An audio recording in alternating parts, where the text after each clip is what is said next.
question and answer. Has God ever saved? Has God ever saved my life? Yeah.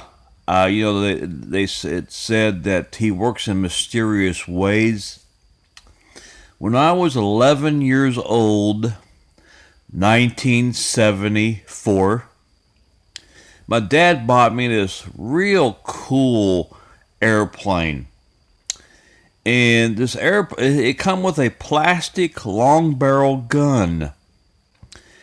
And imagine a stick about a foot long, a round stick. Think of a pencil about a foot long, and it had a foot long a circular spring, and it had a handle and a trigger. And the plane, where the engine, the plastic plane, the engine was on the bottom, and it was hollow, and that gun barrel, if you will, went through that, and there was a little tongue, a lock on that plane. So when you push that toy plane down on that long barrel, it would lock. That way you could aim it, pull the trigger, and the plane was basically a glider. The plane was about a foot long itself. Boy, was that fun to play with. They would probably glide 70 or 80 feet. Oh, that was a lot of fun. The only problem with it, we lived 4 miles from Loveland address, about 4 miles from Goshen. And we lived on a corner, a busy road. Even in 1974, there was quite a bit of traffic.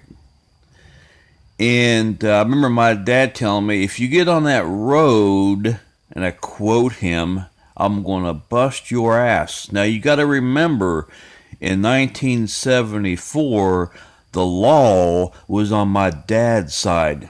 It ain't like today. The kids don't get whippings today. 1974 was a whole different world.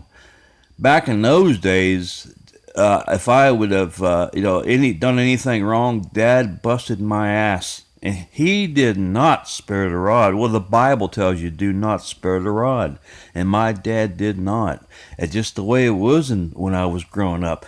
Anyway, so I was allowed, now there was a creek that ran behind the house. I was allowed to go, of course, in the backyard. And I was allowed to go down to the creek. But I could not go to the concrete covert. But I was, there was very little water in the creek, except when it rained. If it rained, it was flooded. But normally, the creek, yeah, it's water in it, yes, but it wasn't deep. I was allowed to go to the creek, and so I would play with the airplane down there.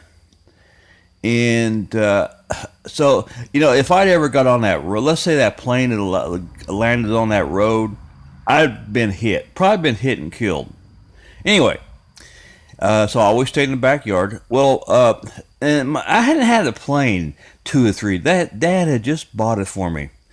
Anyway, Dad, we always went on a Sunday. Dad says, let's go over to see Grandpa and Grandma. That's his mom and dad, my grandparents. Anyway, they live over in Verona, Kentucky, northern Kentucky, about a 90-minute drive from here, hour and a half. Anyway, my grandpa bought that place back in '66. It's basically, they live on a dead-end road.